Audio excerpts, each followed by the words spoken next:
it makes the plant stronger. Also, something to know, this right here is, I consider it like the little armpit. You want to cut back the ones that go in the middle because then it gives more energy to your main limbs for your tomato plants. And then as the plant grows, you can start cutting these lower branches because you don't want branches to be touching the soil as much for, to resist pests. But as you can tell, look, if we have our tomatoes coming in already. And this is why I say, like, get your tomatoes in already. So we definitely have our tomatoes. I read there's growing. a height you want tomato to go, and then you pinch them off to make them stop growing. Yes, How exactly. do you know how tall it should be? As long as high as you would want to. Okay, so there's two different types of tomato plants. They're called determinate and indeterminate. Determinate means that it's going to flower and fruit one time. Those tend to be a little bit more compact type of tomato plants.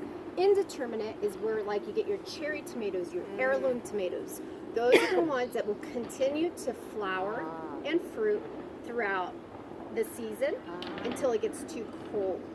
And so, but here's the drawback is the indeterminate tomatoes will grow humongous. So, I mean, you can have a 6-foot wall in certain varieties. They can take up a whole wall.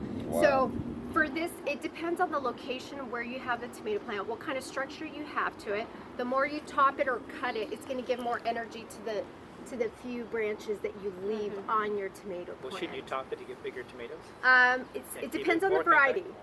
So I mean, if it's like this is like a semi-cherry, so it doesn't matter how much I top it. It's only going to give you like the 1 ounce to 2 ounces, small, tiny little tomato. Beefsteaks or Yeah, it once again comes to the variety.